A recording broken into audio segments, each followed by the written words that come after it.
የገዛሁትን ዛሬ አልገዛም ከቤት ዕቃ ማለት ያው አስቤዛ ምናምን ማለት ነው እና ያ አስተያየት ሁላችንም ያው ሰርተን የምንኖረው ይከብዳል በጣም ይከብዳል ሽንኩርት 90 ብር እየተገዛ ምንድነው ጤፍ 80 ብር 85 እየተገዛ ምንድነው ልዩነቱ ሁሉም የጨመረ ነው ሁላችንም በየትራንስፖርቱ በየመንገዱ ምን ሰማው 10 ብር 8 ብር የምንገዛውን ቲማቲም 90 ብር 100 ብር ስንባል እዚህ ላይ ምን ለማድረግ ነው የሚታሰበው? ኢኮኖሚው ያደገ ቢሄድም የኑሮ ውድነቱን መግታት አልተቻለም።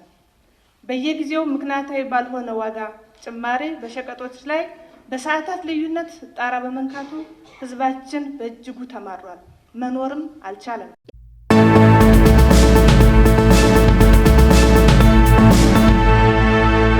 ከኑሮ ውድነት አንፃር የተነሳው ነው። እንግዲህ አዲስ አበባ ላይ የኑሮ ውድነትን ሁኔታ ተረርተን የህዝባችንን የኑሮ ጫና ገብቶን የገበያ መዛባት የገበያ ላይ ዋጋ መቀያየር አጠቃላይ ዓለም አቀፋዊ ሁኔታ ሀገር አቀፋዊ ሁኔታ የከተማችን ሁኔታን ከግንዛቤ ያስገብተን በርካታ ምላሾችን ለመስጠት ጥረት አድርገናል። የምክር ቤት አባላትም ህዝባችንም እውቅና የሰጠበት ነው። የመጀመሪያው ከዘላቂነት አንፃር ምርትን መጨመር ስለሆነ አቅርቦትን መጨመር ስለሆነ ትልቅ ትኩረት የሰጠነው አቅርቦትን ለመጨመር የሚያስችለን ስትራቴጂ ነድፈን ነው የተገበርነው። በከተማችን 4 በሮች ላይ ትልልቅ የገበያ ማዕከላት ተገንብተው ምርት እንደ ልብ የሚገባበት ከተማ አዲስ አበባ ነው። ከየትኛውም የኢትዮጵያ አካባቢ ያለምንም ኬላ ያለምንም መንገድ ላይ የተለየ ክፍያዎች አዲስ አበባ ላይ ምርት እንዲመጡ የሚያስችሉ ስራዎችን ሰርተናል። በዚህ አጋጣሚ በተለይ ግብርና ምርቶች ላይ የደላላዎች ሰንሰለት ተበጣጥሷል። አንዳንድ ማሳያዎችን ባነሳ ደስ ይለኛል። ከአንዳንድ ከአዲስ አበባ ውጪ ከሆኑ አካባቢዎች መጥተው ከአዲስ አበባ ሽንኩርት ገዝተው ሲሄዱ፣ ቲማቲም ገዝተው ሲሄዱ፣ ሌሎች አትክልትና ፍራፍሬዎችን ገዝተው ሲሄዱ አይተናል። ለምን ብለንም ጭምር ጠይቀናል። አንዱ ዋጋ ነው፣ ሁለተኛው ጥራት ነው የነገሩ። ይህንን በዶክመንት ይዘነዋል። ስራውን ማጠናከር ስለሚገባን መስፋትም ስላለበት እነኚህ የገበያ ማዕከላቶች ያመጡትን ለውጥ መነሻ አድርገን መጨመር እንዳለብን አቅደን ሰራን። አሁን በዚሁ በጀት ዓመት የላፍቶና የለሚኩራ ቁጥር 2 ገበያ ማዕከል ተጠናቆ ወደ ስራ የሚገባ ነው የሚሆነው።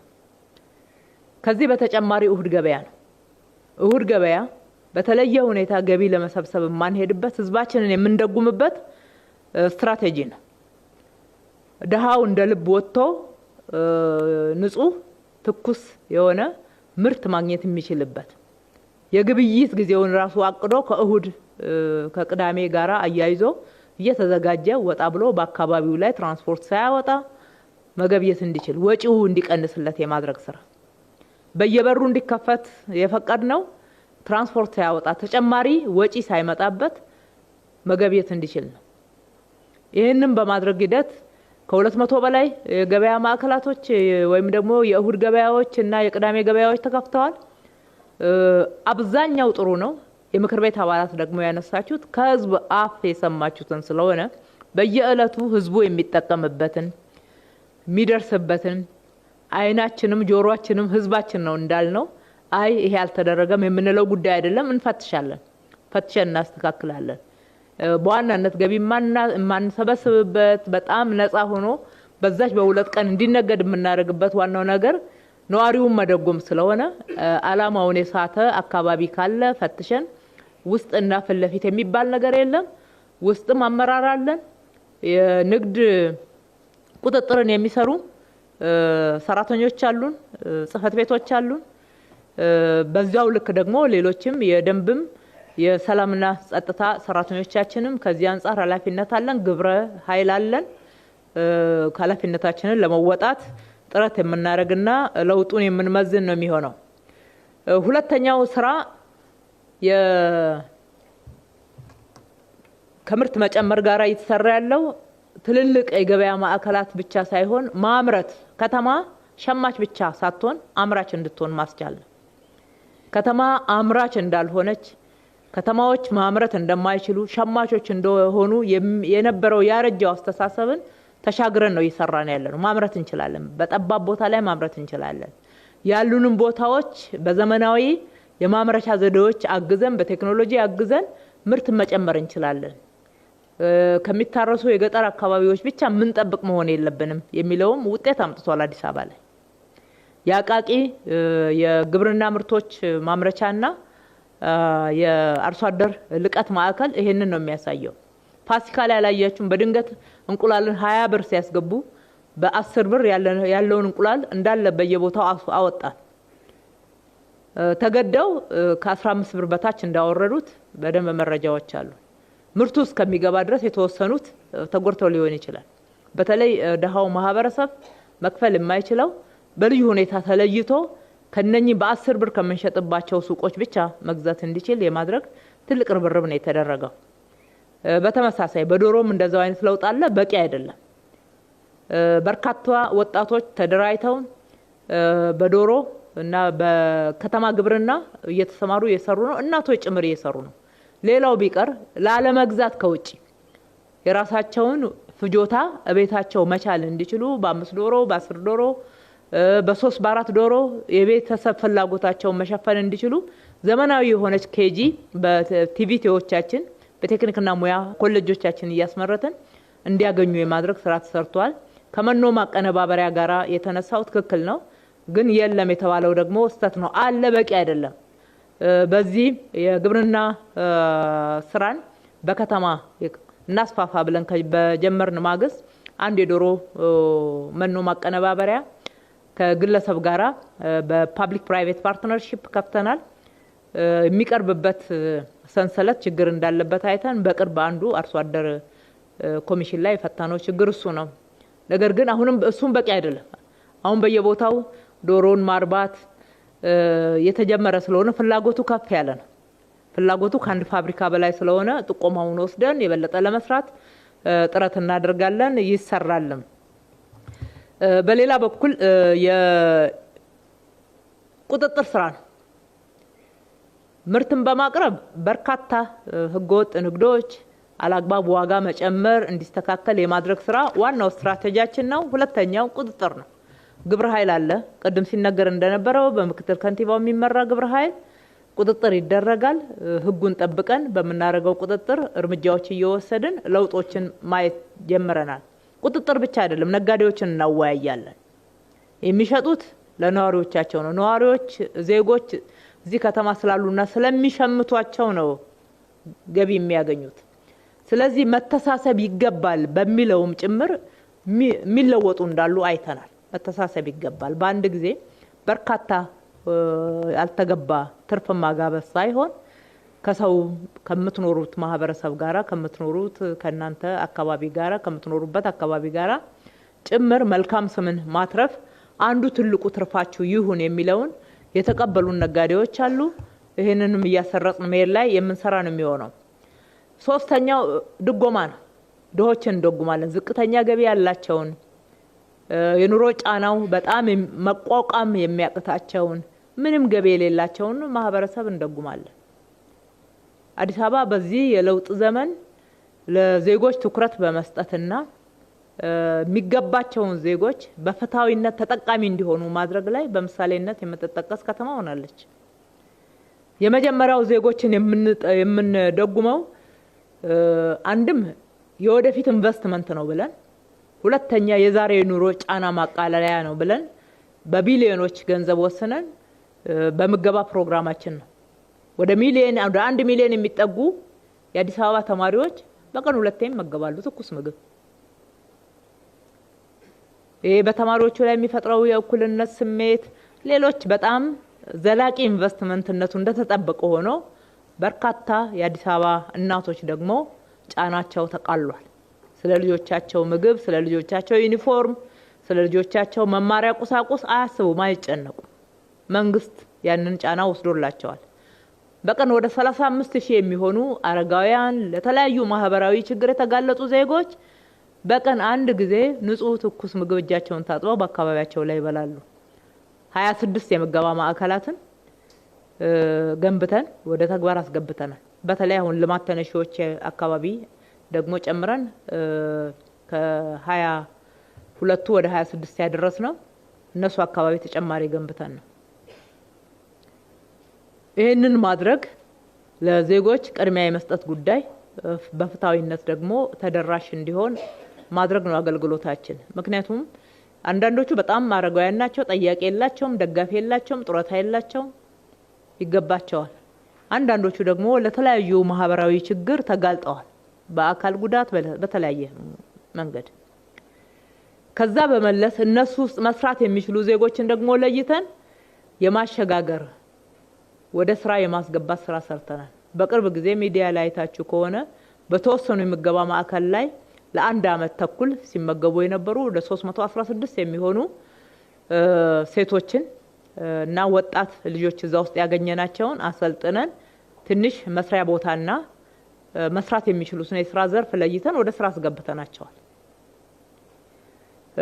በህብረት ስራ ማህበር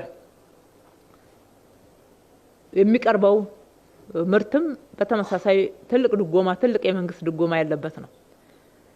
በህብረት ስራ ማህበራታችን ላይ በዝርዝር ቀርቧል። ደግሞም ጠንከር ያለ ሪፎርም ወስደናል። የማይነካ አካባቢ ነበር። ህብረት ስራ ሲነካ ጩኸቱ በጣም ከፍተኛ ነው። ወደ ታች በተለይ ወደ ሸማቾች አካባቢ ማለት ነው። የህዝብ ሳይሆን እዛ ተመርጠው የሚመሩ ሰዎች ንብረት እስከሚመስል ድረስ የመብት ጥያቄ ጭምር አድርገው ነው። በጣም የቆየ ያልተጠየቀ የማይነካ ከመሆኑ የተነሳ እሱም መነካካት በነካካን ሰሞን ጩኸቱን ሰምታችኋል። ያንን ግን ተሻግረነዋል። አሁን እንዳላችሁት ኦዲት ማድረግ ማጥራት፣ ሁሉም ወደ ተመሳሳይ ደረጃ መጥተዋል ወይ፣ በለጠፉት ዋጋ ይሸጣሉ ወይ፣ ለምንድን ነው ከለጠፉት ውጪ የሚሸጡት የሚለውን ክፍት አድርገን ልባችንና አእምሯችንን የቱ ጋ ነው የሚለውን ዝርዝር መረጃ ወስደን እየፈተሽን ማስተካከል ይገባል። ከዛ ውጪ በድጎማ ነው ምርት የሚቀርበው። የአብዛኛው ሀብትም እንደሆነ ታሳቢ ተደርጎ መመራት ይኖርበታል። በትራንስፖርት በአመት ከ3 ቢሊዮን በላይ እየደጎምን ነው። በተለይ ቀላል ባቡር ወደ አዲስ አበባ ከመጣ በኋላ ወጪው ቀላል እንዳይመስላችሁ። በእነኚህ የከተማ አውቶቡሶች የምንሰጠው አገልግሎት ክፍያ መስሪያ ቤቱንም አያስተዳድርም። ወደ 3 ቢሊዮን እና ከዛ በላይ ድጎማ እያቀረብን ነው። ህዝባችን እያገለገልን ያለ ነው። ተጨማሪ አውቶቡሶች ያስገብተናል። አሁን ደግሞ ሁልጊዜ በዚህ መልክ ከምንሄድ ብለን እግረ መንገድ መረጃ ለመስጠት በመንግስትና የግል አጋርነት የቱር ኦፕሬተር ልክ ሌሎች ሀገሮች ላይ እንዳየ ነው አዲስ አንድ ፕራይቬት ቱር ኦፕሬተር አግሪመንት ገብተን ስራውን ሰጥተናል። ኤሌክትሪክ ባሶቹም በዛ በኩል እንዲመሩ እና አገልግሎት እንዲሰጡ የማድረግ ስራ የሰራ ነው። እስኪ እዚህ ጋር የመንግስት ዊክ ሳይድ ይሆን ወይ እንደዚህ አይነት አገልግሎትን መስጠት የመንግስት ደካማው ጎን ይሆን ወይ የሚለውን ፍተሻ አድርገን ነው። ምክንያቱም ስለ መንግስት የሚያገለግላቸውን አገልግሎቶች አንዳንዶቹን አውትሶርስ እናርግ። በተለመደው መንገድ ብቻ አገልግሎትን ማሻሻል አንችልም። ከተለመደው ወጣ እንበልብለን አንዳንድ አገልግሎቶችን ልክ ጽዳት፣ ጥበቃ የመሳሰሉትን ከመንግስት መስሪያ ቤት እያወጣን እንደመጣ ነው። በመቶ አውቶቡሶች ጀምረናል። ቀስ ብለን አጠቃላይ የፓብሊክ ትራንስፖርት ወይም ደግሞ የአውቶቡስ አገልግሎት መስጠት ዋና አላማውን ሳይስት ማህበረሰቡ ላይ ጫና ሳይፈጥር በፕራይቬት ኦፕሬት መደረግ የሚችልበትን እየሞከርን ነው ማለት ነው። ለማንኛውም እዛም የሚሰጠው ድጎማ ቀላል አይደለም። ጤና መድን ላይ ጥያቄ ተነስቷል። ነገር ግን ጤና መድን አዲስ አበባ ከተማ አስተዳደር ወደ 1 ቢሊዮን ድጎማ የሚሰጥበት አገልግሎት ነው፣ አንዱ አገልግሎት ነው ማለት ነው። መድኃኒት እዛም እዚህ እጥረት አጋጥሞ ሊሆን ይችላል። በጤና መድን ለሚገለገሉት ብቻ አይደለም። ሀገራችን ውስጥ የመድኃኒት እጥረቶች ያጋጥሙናል እንደምናውቀው አሉ። ለሁሉም መድኃኒት ለሚፈልጉ አካላት የሚያጋጥመው እጥረት ካልሆነ በስተቀር በጀት መድበን ቅድሚያ ተሰጥቷቸው እየተገለገሉ እንዳሉ ፋርማሲዎችም ይሄ ግዴታ ተጥሎባቸዋል። የከተማ ፋርማሲዎች ማለት ነው። የተለየ ሁኔታ የታየበት ቦታ ካለ ደግሞ መረጃውን ወስደን አጥርተን ምላሽ የምንሰጥ ነው የሚሆነው። በጤና መድን በኩል ወደ 1 ቢሊዮን አካባቢ ነው የምንደጉመው። የመኖሪያ ቤት አሁን በዚህ 9 ወር ብቻ 5600 መኖሪያ ቤቶችን ገንብተን እነኚህ ቤት ለወዳደቀባቸው፣ ላረጀባቸው፣ ቤት ጠይቀው ለረጅም ጊዜ ከተማው ላይ ሲጠብቁ ለነበሩ ሰዎች መስጠት ችለናል። ይሄ ማለት በኮሪደር ልማት ለተነሱት አይደለም። በኮሪደር ልማት ለተነሱት 9700 ቤቶችን ያቀረብነው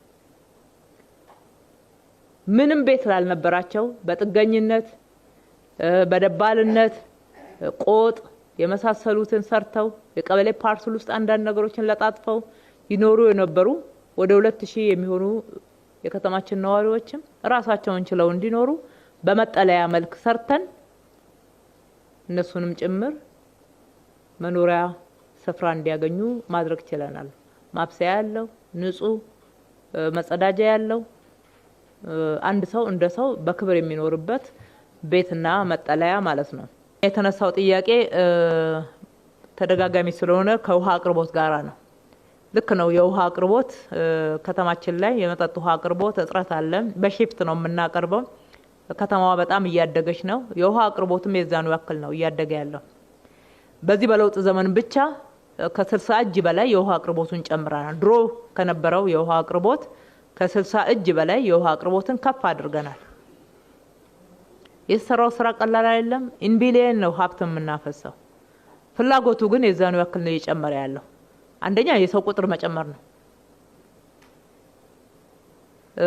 አዲስ አበባ 3.4 ሚሊዮን ህዝብ በነበረችበት ጊዜ እና ዛሬ በእኛ ግምት አገልግሎት የምንሰጠው ህዝብ ወደ 10 ሚሊዮን ተጠጋ ብለን ከአገልግሎታችን ጋራ የምናየው ወይ የምናስቀምጠው ግምት አለ።